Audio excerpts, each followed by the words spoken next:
Breaking tonight, the election just 82 days away, and the Republican nominee is shaking up his campaign at the very top. Donald Trump declaring he will do whatever it takes to win the White House. Welcome, everyone, to the Kelly File. I am Trish Regan, in for Megyn Kelly tonight. 3 campaign managers in 3 months. Hey, maybe third time's the charm. Donald Trump elevating his top poll star, Kellyanne Conway, who was seen here just last night on the Kelly File, to the role of campaign manager, and he added Breitbart.com executive chairman Steve Bannon, who assumes the created role of Trump campaign CEO. Paul Manafort will keep his role as campaign chairman. Why did he do this now? And how worried should Hillary Clinton be? We have a powerful lineup for you tonight. Dana Perino knows all about presidential messaging. She joins us on why the campaign rolled out such change just as positive reviews and very strong commentary were rolling in for Trump's speech last night. Ben Shapiro, formerly of Breitbart, knows Trump's new campaign CEO pretty well. He doesn't like him all so much. But Charles Hurt is a Trump supporter, and he says Bannon may just do the trick. They join us in just a couple moments to debate today's moves. But first, let's go to campaign Carl Cameron, chief political correspondent with the very latest from inside the Trump campaign. Carl. Hi, Trish. For years, when presidential campaigns hit rough patches, they've said it's time for a reset. And they'll shuffle the deck chairs, move some people around, hire new people. In this particular case, the Trump campaign refers to it as an expansion, not a shakeup. But the fact of the matter is, the man who'd been running the campaign has now been supplanted by Steve Bannon, a firebrand conservative, the type of Republican who feasts on anti-establishment rhetoric and attacking the institutions of the American body politic. Bannon brings to the Trump team the type of rhetoric, the type of approach that Donald Trump himself likes to demonstrate on the campaign trail. Bannon is now the top guy, and Kelly Conway, she's been elevated to campaign manager. Now, what she brings to the table is not only a very astute polling capacity, but she's quite expert in finding out what the themes of various different constituencies are. And one of the things that she thinks that she can help Donald Trump with is appealing to women more. So between the two of them, Bannon and Conway, Paul Manafort, the campaign chairman, has been at the very least layered. He remains in the job, but even though he was trying, along with a lot of other folks in the Trump campaign, to try to make the candidate adhere to a more message-oriented discipline instead of the off-the-cuff bombastic fireworks that he's now famous for, it clearly hasn't worked to date, and now with these 2 new additions, it would seem as though Trump has some allies in campaigning his way. Having said that, there's no lack of understanding of the challenge in the Trump campaign. They read the polls. They get it. They know that in most of the key battleground states, 11 or so, and there are polls just this week that illustrate this, in a number of cases, Hillary Clinton has jumped out to a lead that it has at times been in double digits. This is obviously very bad news under 12 weeks for Donald Trump. So now comes the change.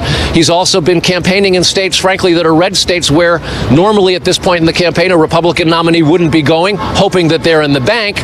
And yet we see in many places where Hillary Clinton has canceled her advertising in swing states where she thinks she's comfortable and has now begun venturing into places like Utah and Nevada and Arizona, thinking that those traditionally red states can be moved into the blue category. So the Trump campaign starts anew, expanded as they are with 2 more people who happen to be now senior to their former campaign chairman.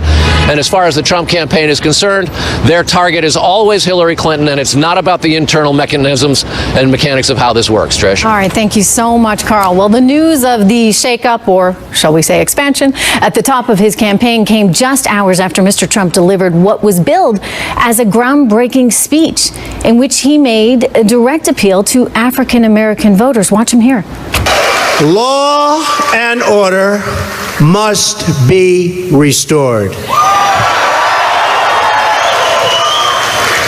It must be restored for the sake of all, but most especially for the sake of those living in the affected communities. The main victims of these riots are law-abiding African-American citizens living in these neighborhoods. The Democratic Party has failed and betrayed the African-American community.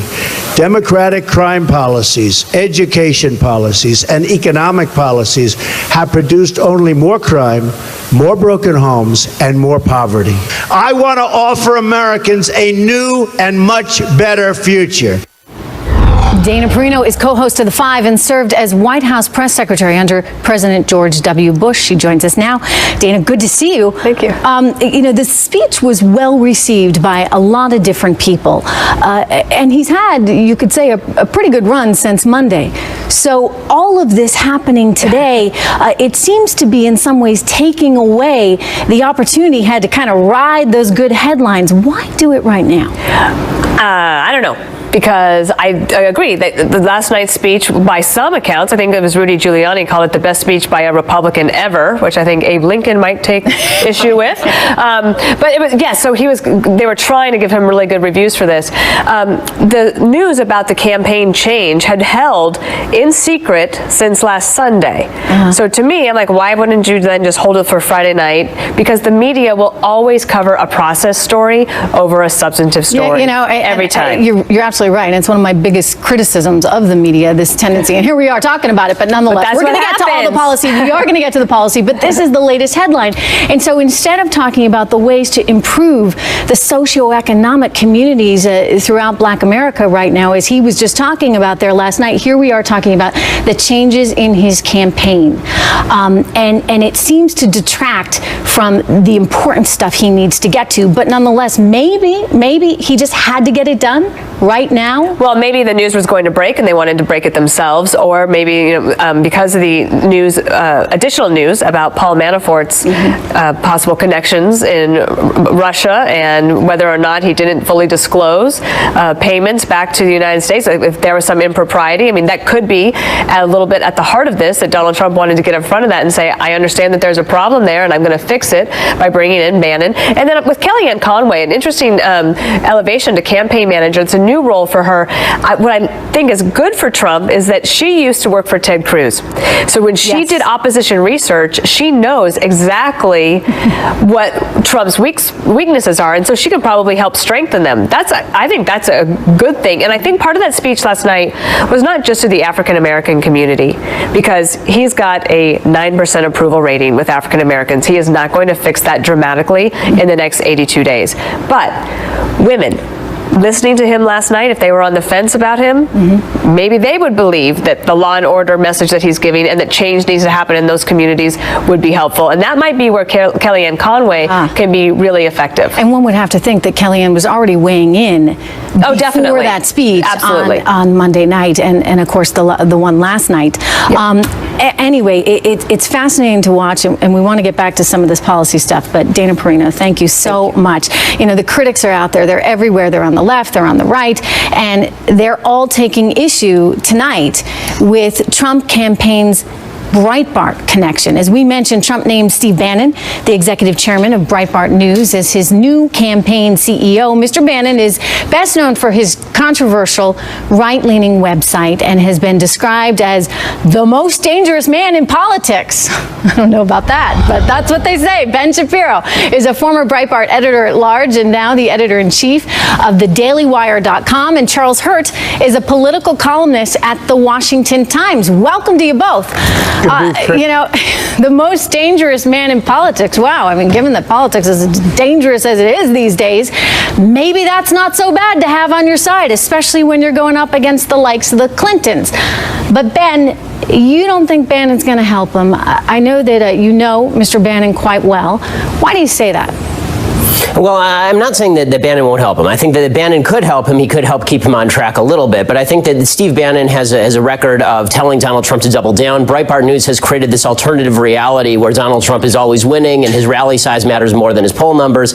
And Bannon has a history of speaking with various kind of high-level Republican politicians and Svengaling them a little bit, from Michelle Bachmann to Sarah Palin, and watching as their careers spiral the drain. I think Steve is a very smart guy. I think Steve is a very vicious guy, and I think that Steve has his own interests here. And his own interests don't necessarily matter very much when it comes to Trump winning. I would think, now that he's joined the campaign and has taken on the role effectively of CEO of the whole Trump campaign, his interests should be aligned with Donald Trump's, in that he needs to win this thing as much as Trump needs to win this thing. I don't know why you take that on if you don't want to win.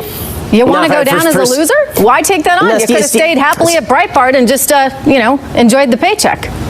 So Steve is a very smart guy, and that means that he doesn't put himself in win-lose scenarios. He puts himself in win-win scenarios. Right now, if Trump wins, obviously Steve is a power player at the White House, and I have to prepare for my IRS audit. If Trump loses, then presumably Steve moves on with Trump as an ally, and they prepare their stabs in the back myth, and they work together beyond that, because Breitbart and Trump have been working hand in glove together for months now. I mean, when I left in March, I said this was Trump Pravda, and that Bannon had basically turned Breitbart into that. Again, that doesn't mean that Trump is going to be hurt by bringing Bannon on, but there is a shark jump moment to all of this, and it's not just a shark jump. It sort of feels like Fonzie put on an Evel Knievel rocket pack and is jumping 1,000 left sharks from Katy Perry. I don't know about that. I think, it's not over till the fat lady sings, as they say, and it's still early. We're not even at Labor Day. I agree. And Charles, let me ask you, what is it that Mr. Bannon can bring to the table? Because I think that while, running the website is one thing, actually running a campaign is something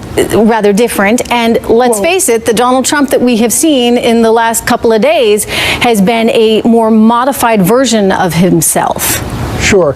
Well, to be sure, I don't think that picking Steve Bannon to run his campaign is picking a political hack. Steve Bannon does not have experience running a presidential campaign, to be sure. But what I think that that decision does signal is that Donald Trump is doubling down on the message that Donald Trump has given from the beginning, and it's a message that's been very good for him, combating illegal immigration, domestic economy. Again, domestic economy, not globalism, but the domestic economy and fighting terrorism. And those things, there are very few people, especially on the right, who saw those three messages, those three issues as being as vital as they've proven it to be. One of them is, of course, Donald Trump, but another one has been Breitbart and Steve Bannon. And then the fourth overarching thing that I think is so vitally important and has done so much good for Donald Trump in this campaign has been his willingness to go up and shatter the political correctness that has strangulated politics in this country. And definitely the Democratic Party, and I know that Ben agrees with me on that, and I think he probably agrees with me on this too. Yeah. It's also strangulated the Republican Party. Yeah, no, both sides, for sure. You can't take away from Steve Bannon that he has been just as unafraid and unflinching to go after that kind of political correctness. Yeah, absolutely. And I think that's a good thing. Well, for sure. It is definitely refreshing to see that in politics these days, and I think that is so much of what people have responded to. Thank you so much. It's good to see both you guys tonight. First today for Donald Trump as he receives his first classified intelligence briefing from Washington officials. CIA-trained intel op Tony Shaffer, who spoke to one of the men in that briefing, is going to tell us what type of intelligence Mr. Trump received. And Governor Mike Huckabee is here to respond to the critics who say Trump shouldn't receive that intel. Plus, Congress finally getting its hands on the investigative documents from Hillary Clinton's email probe, only to find huge portions completely redacted due to sensitivity. Wait a second, I didn't think she sent or received any classified information, right? Congressman Jason Chaffetz is here exclusively on what Americans need to know now. We'll see you back here right after this. I did not email any classified material to anyone on my email. There is no classified material. Donald Trump today receiving his first classified intelligence briefing from Washington officials. Trump brought along his advisor, former DIA Chief General Michael Flynn, to make sure everything was up to snuff. As he had previously suggested, he doesn't trust the intel coming out of Washington. But Flynn told Fox just a short time ago this was not only the real deal in terms of the intelligence, it suggested to him that the current White House isn't taking the threats we face as a nation seriously at all. The policy decisions that a president makes sometimes can be in dramatic contrast to the intelligence that they receive. And then those policy decisions that this particular administration has made under both Hillary Clinton and President Obama, in many cases are in stark contrast to the intelligence that we were presented today. Colonel Tony Shaffer is a CIA-trained intel op, now with the London Center for Policy Research. Moments ago, he actually spoke with General Flynn. Good to have you here, sir. I know that some of that conversation was likely off record, but the on-record part, what sense did you get in terms of the actual challenges, the significant challenges that we're facing right now as a nation? I think Mike accurately represented the reality we face. The White House has made decisions on policy not based on intelligence fact, not based on the ground truth. So that's, I think, evident. One of the things Mike did say is that the intelligence that he was briefed on today does not reflect accurately the propaganda being put out by the White House regarding some of the successes. And this has been one of the reasons Donald Trump has said, I don't trust the intelligence community. There's reasons for that. Congress just recently did an investigation of the Central Command cooking of the books, where Central Command was putting forth this really rosy view of the Central Command success in Iraq against ISIS, which was completely false. That cover-up, that issue actually went all the way from Clapper, the DNI, to a guy named Scott Barrier, who was the J2 at the time, all the way up, as far as we can tell, to General Austin. That's one of the reasons that my sources tell me that General Austin was asked to move along before he was supposed to. So there's reasons why there's skepticism, and that's another reason Mike was there today, is to make sure that the information being presented is both accurate as well as in depth, necessary for someone like a Donald Trump who may become president to make decisions. All right, so the intel community's job is basically just, here are the facts, ma'am, right? We're going to present them, and then the president's job and the lawmaker's job is to interpret those facts to come up with the best policies to keep us all safe. That's correct. And so General Flynn came away from that meeting saying, our president has not come up with the policies we need to keep us safe. Absolutely, and I think General Flynn was actually saying that partly when he was director of DIS. Remember, General Flynn was the first officer to admit in testimony, open testimony, about the existence of ISIS going back almost 3 years. So Mike has been trying his best, as I can tell, to live up to his oth of office, to do what's necessary to tell the truth. Okay, let me ask you quickly, because there are critics out there that say, well, you know, General Flynn has some ties to Russia. We keep hearing about Russia all the time these days. And there was concern that he was there in the intelligence briefing. How do you respond to those? Well, look, I've known Mike a long time. I talked to Mike before he went to Russia. I talked to Mike after he came back from Russia. That whole trip was a research trip trying to figure out how to deal with the Russians strategically. They are in some instances an ally, in some instances a challenger. I don't want to go as far when as you say say an ally in terms of ISIS, right now on ISIS, they're doing essentially, they're going after the same targets we are. Sometimes they're going after targets that we've trained, some of our rebels. With that said, for the most part, they are anti-Islamic radicalism as much as we are. There's other things that they're not as much as us. No, it's an interesting time. Colonel Shaffer, thank you so much. When you think about it, I mean, we have allied with Russia before, back at World War II. Yes. Yeah, to very good effect. Joining me right now with more on the politics of all of this, former presidential candidate and Fox News contributor, Governor Mike Huckabee. Governor, good to see you. All right, national security. Thank you, Trish. To me, shouldn't be all that political. This is pretty cut and dry. We got to keep everyone safe. But such is the reality of the world in which we live, and this is an election season. So how important is it for Donald Trump right now to stay laser focused on this issue of security? Well, one of the things I think a lot of people don't understand, personnel is policy, and good policy is good politics. But with the Obama administration, they've reversed it. Everything is politics. They put policy last, and they put personnel really right next to politics. So you have really unprepared people who have been running the national security issue, like Ben Rhodes, who admitted they didn't have a clue what they were doing. And they were duping journalists along the way. A lot of home cooking. Well, but what they did was to make up narratives that they thought would help them politically rather than to tell the truth and trust the people. They just didn't, they don't trust the people. And that's a dangerous place for an open, free society like America to be. Isn't that, Governor, in fact, why there is such an indictment against the last 8 years, that effectively the last 8 years have been nothing but politics, and thus we haven't gotten anything done, whether it's on the national security front, whether it's on the economic front, whether it's just pure old gridlock in Washington. Nothing happens because, for whatever reason, this president hasn't been able to put politics into the rearview mirror. And let me be very clear to say that There's always been politics, doesn't matter Democrat or Republican. And if you use politics that's backed up by the truth, that's one thing. But look, this administration for 8 years has built politics on a radical ideology that is full of absolute lies. If you like your doctor, you can keep him. If you like your health insurance, you can keep him. Another big carrier just dropped out today. Everybody could see this coming, but we were lied to. We've been lied to about everything from Benghazi to Syria to the Russian reset to the overthrow of power in Egypt. I mean, it's easier to ask, what have we not been lied to? Hillary's emails, how many servers she had, what she did with those emails, whether it was used just to check on Chelsea's wedding. I mean, this has been 8 years of lying, and that's why people in this country are angry. They're not just unhappy. They're just in a seething rage, and it's why Donald Trump is the Republican nominee, and it's also why I still believe, in spite of all the press accounts, that he's going to win in November. Because when people ask themselves, do I want Donald Trump, a person who is not married to this political culture and ideology, or Hillary Clinton, who helped create the mess, who do you want?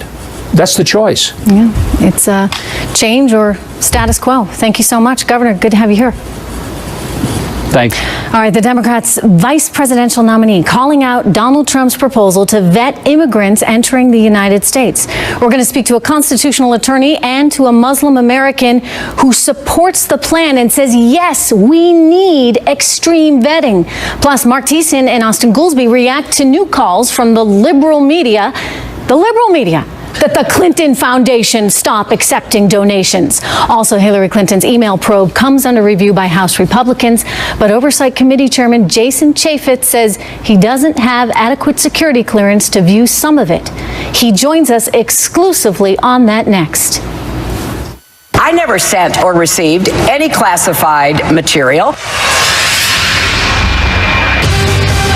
Developing tonight, at the request of House Republicans, the FBI has handed over materials related to its investigation into Hillary Clinton's private email server. Now, there are new concerns about the sensitive nature of information handled on the former Secretary of State's unsecure server, as we learn that some of the newly obtained documents are so heavily redacted, even the chairman of the House Oversight Committee doesn't have proper clearance to read them. That chairman, Utah Congressman Jason Chaffetz, joins me right now in a Kelly File exclusive. Representative Chaffetz, welcome. Good to see you. This material, I understand, was apparently all, according to her, originally theoretically so fine that she could actually email it around. So why now is it suddenly so super secret? Well, I think it's always been highly classified. The Clinton campaign would seem to want to let the public know that it's only just a few and it's not that bad. But the sensitivity of the material is such that even I, as the chairman of the Oversight Committee, the chief investigative body, I don't have the proper security clearance as a member of Congress to look at this. And so the materials they provided to the Secure Communications Facilities, the so-called SCIF, there at the House of Representatives, under lock and key and guard. Even when I get in there to see it, it's going to be redacted to the point that I won't be able to read the complete file. So, Representative, what does that tell you? Well, it goes to the nature of how this very sensitive material, the material that puts people's lives in danger, was out there in the open. And you can't do that. We have more than 1 million people in this country that have security clearances, and I think it's clear to almost everybody, I thought, that you can't share that information. You can't allow people to have access to that information. You have to keep that in a secure server, in a secure setting, but that is not what happened top to bottom, start to finish, with this arrangement that Hillary Clinton made with herself. Was she simply careless, or you think there was something else altogether going on? Well, it went on for years. I mean, she was fairly sophisticated, a former United States Senator, former First Lady, surrounded by some of the top minds that she got to pick, and yet they created this scheme in such a way that they could bypass this. She set up this server on the very day she started her Senate confirmation, and again, information that's so sensitive and secret that in the hands of nefarious nation states, any sort of hackers, literally puts people's lives in danger. So, Representative, what do you do now? Well, I still want to get at the truth. We got to understand and plug this hole, because one thing I want the public to understand is it's not one email system. If you're dealing with classified information, that's on a separate system. You can't just forward that to an address that is not properly cleared. So somebody had to take that information and either regurgitate it, perhaps copy it, put it on a thumb drive, maybe they downloaded a PDF, maybe they just took the essence of that conversation and then put it on a non-secure setting. And so we got to make sure we don't know. stops. I mean, this stuff could be out there. And look, if you're someone who was working potentially for the CIA somewhere in the world, you'd probably be pretty nervous right now knowing that this stuff does exist somewhere or could have been hacked into. Representative Chaffetz, thank you so much. Good to see you tonight. Oh, thank you. Appreciate it. All right, allegations of perjury aren't the only thing plaguing Hillary Clinton tonight. The connection between Clinton's personal foundation and her time at the State Department was the subject of sharp criticism in a Boston Globe editorial. The publication finding this relationship so questionable, it suggests simply Clinton Foundation should stop accepting funds. Yeah, you think? Joining me right now, Mark Thiessen, former chief speechwriter for President George W. Bush and Fox News contributor, and Austin Goolsbee, former chief economist for President Obama. Good to see both of you. Austin, I'm starting with you tonight. So she's a smart woman, yes?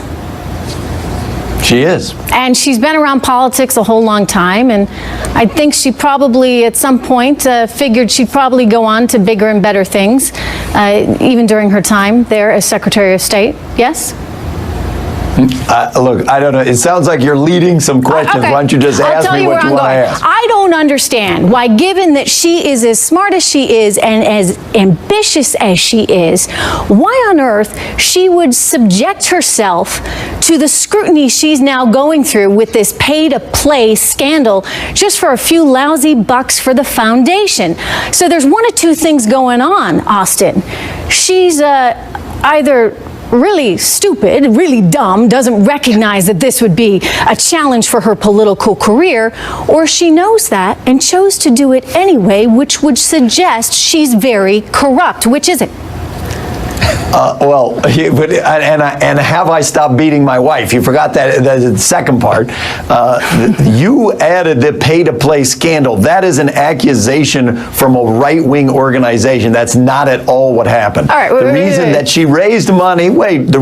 she raised money for the Clinton Foundation is that the Clinton Foundation, which has received a grade of A by the alliance that evaluates philanthropy organizations, used their money to reduce malaria drug prices by 90% throughout the developed world. They used money to reduce HIV infection rates around the world. They've done a lot of massively good Austin, charity. This is not a pay-to-play scandal. They have That's done absurd. some very good things. I should point out that the majority of the revenue goes to overhead as opposed to actual charity, which is not in line with what most charities do. However, the other thing I would point out, let me ask you about the whole UBS scandal. I keep bringing it up because it's something that I just can't let go of because I'm so amazed by it. I mean, UBS, you know UBS, you're a financial guy. It wanted to get 55,000 of its clients off the hook from tax evasion by the IRS. So what does it do? It goes to Hillary Clinton, who is then the newly named Secretary of State. And she works out a deal, and these clients, the majority of them anyway, all except for 4,500 or so, they get off the hook. The IRS drops their investigation into them. And then what do you know? Austin, how does the Secretary of State have anything to do with the Department of Justice investigation? She assisted in this investigation. And then her husband, of course, got $1.5 million as well for speaking fees, and the foundation got a whole lot of money as well. Mark Thiessen, it just seems to me that, again, these things are kind of obvious. I mean, you know, as I've said before, you'd say, hey, hon, you know, you better sit that one out. Don't take a speaking fee from UBS this year. You know, wait a couple years because I did this deal for them on the side. I mean, how do you reconcile basically taking money from the countries that you might also be helping along the way? But Trish, they were dead broke when they left the White House. Didn't you hear? I forgot. I mean, they had no money. They were dead broke. They needed money. And now, guess what? They're not dead broke anymore. They're multimillionaires. Bill Clinton has enriched himself enormously with these speeches that were very closely tied. If you watch Peter Schweitzer's movie Clinton Cash, which, by the way, these stories have been reported by the New York Times and the Washington Post and the Wall Street Journal, Austin. It's not just the right-wing groups that are saying this. These are left-wing newspapers that are reporting this stuff as well. They've enriched themselves through the Clinton Foundation and deals that just happened to coincide when Bill Clinton gave a speech in Russia, and then all of a sudden they've got uranium concessions for a donor. So, there is a reason why 68% of the American people think that she is dishonest, and 6 in 10 think she should be prosecuted. They don't buy these excuses. They don't buy it because the Clintons lie, and lie. If she becomes president, what happens to the foundation? The Boston Globe says the foundation needs to end or go on hiatus for a few years because it just doesn't feel right. Do you agree with that? Oh, 100%. Okay. Oh, sorry. 100% from Mark. Austin? I don't see how you can say that and not be doubly outraged at the philanthropic behavior of Donald Trump, or be asking the question, what is that would happen to Trump Industries? And I'm talking about this right now because this is a story at hand in the Boston Globe. Even the Boston Globe is saying this is not right. The foundation needs to go away if she becomes president. Does it? If she becomes president, they should look at what the foundation, whether there is or could be some Chinese wall, or should they stop donations? Yeah, I would have thought there would have been a Chinese wall at home, but I guess not. Anyway, thank you so much, Mark and Austin. Good to see you tonight. Okay. Also breaking tonight, the U.S. Olympic Committee confirming reports that Brazilian police removed 2 U.S. Olympians from a flight leaving Rio as a judge raises new questions over their story that they were robbed at gunpoint. And gold medalist Ryan Lachey is in the middle of all of this. Trace has got the latest breaking news details for us. Plus, critics say Donald Trump's plan to vet immigrants violates U.S. law and it violates tradition. We're going to talk with one of the nation's foremost constitutional experts who says, no, it doesn't. He's got a different take on all this, and it turns out he says it's perfectly legal to do and maybe even what we should be doing. That's ahead.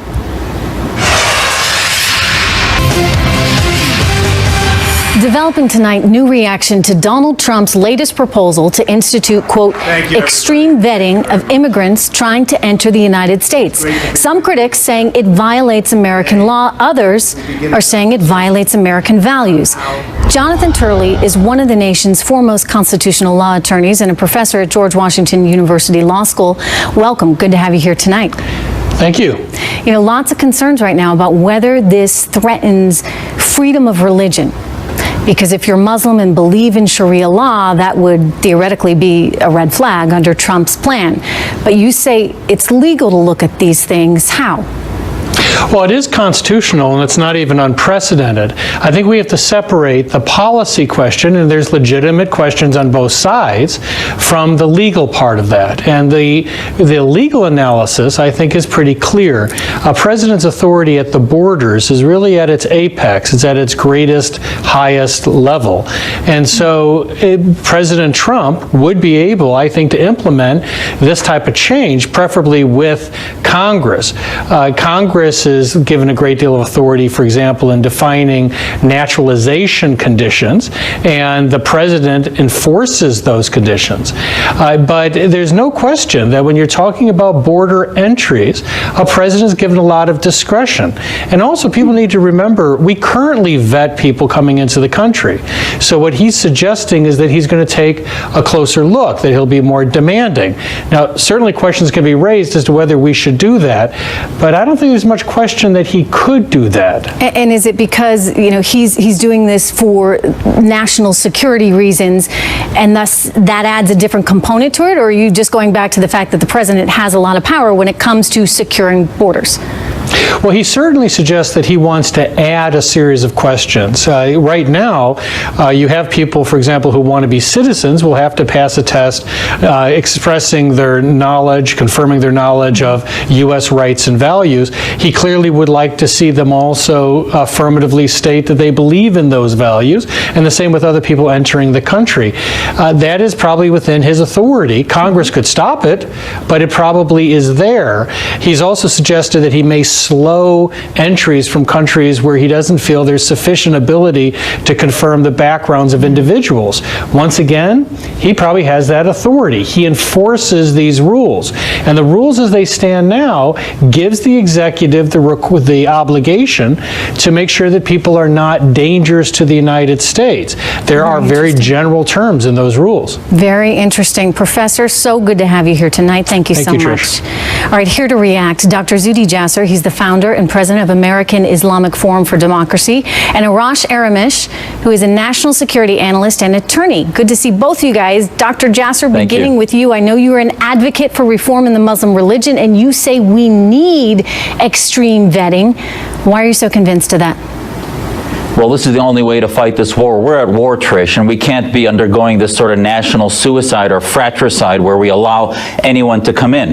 And right now, the current paradigm is filtering for violent extremists. What is that? And not only should we be asking questions, and our Muslim Reform Movement has a declaration that laid out these ideas. There's a form of Islam that's compatible with America, and there's forms of Islam that are theopolitical, theocratic, that are not compatible. And we should not open our doors to insurgents that would come in and want to destroy our society from within. And it's not only the interview process. We should vet, have they been members of the Muslim Brotherhood, the Taliban, Wahhabi movements. So political Islamist movements should not be allowed in. It's pretty simple. You know, Mr. Aramish, I'd like you to weigh in on this because, we're talking about a religion that has gotten corrupted to the point where it turns into a political movement, as Dr. Jasser just explained. I know you've been very much against this kind of extreme vetting, but how do you make sure you don't get these people that are jihadists in the country if you don't vet them? We denied 1,200 visas in 2004 alone just based on suspicions of terrorism, okay? So it's not as if everybody who applies for a visa, almost 10 million people a year who come to the U.S. come here without a single question being asked. Secondly, the burden of proof is always on the foreign national to make the case to seek entry into the United States. Where Zuhdi and I actually agree is that, yes, we have to protect our values, we have to protect our homeland, we have to make sure anyone who comes here is not a criminal, is not a radical, is not a radical Islamist terrorist. That is completely fine. What I'm arguing here is expediency is a method and it's proficiency. It's to make sure these methods are practical and these methods are actually in a way that can be carried out. Trump is bringing up these ideas now because he is let me just jump in, because you say we need to make sure that these people are not terrorists that are coming here. And yet, I don't know, Dr. Jasser, as we're doing that, because otherwise we wouldn't have seen what happened in San Bernardino actually happen. I mean, this woman came here and no one had any clue. He was not an immigrant, by the way. He was born here. He was not an immigrant. No, I'm talking about his wife. I'm talking about his wife who came here from Pakistan. But Arash, your paradigm of filtering against terrorist organizations, terrorism is a tactic. The ideology that threatens us is theocratic Islam. And when you have the father of the Orlando terrorists sitting behind Hillary Clinton, gone through many security clearances, you realize that we have a major problem when it comes to Secret Service filtered him. So you think right now, wait a minute, you think that right now, you think that right now we're vetting against members of the Taliban? Hang on. Arash, go for your point. We just have 30 seconds left. Finish your thought. Okay, so here, again, I'm arguing practicality and I'm arguing feasibility. Mr. Trump is behind in the polls. He is trailing Hillary Clinton in almost every battleground state. This week is immigration and Muslims. Next week is Mexicans. He has to do something to rally the base. Look, I think a lot of national security concerns right now, and he's tapping into that for sure. Thank you so much. Good to see you both. Lots more coming up. Breaking tonight, 3 U.S. swimmers were just removed from a flight back to the United States after new questions and video surfaced in a reported violent armed robbery of the Olympians. And star Ryan Lochte. Trace has the breaking details next. Thanks so much for watching, and my thanks to Megan and her terrific team for letting me fill in for her these last few nights. I'll see you tomorrow and every day, I hope, at 2 p.m. Eastern on the Fox Business Network at the Intelligence Report. Have a terrific night. Hannity with Trump is next.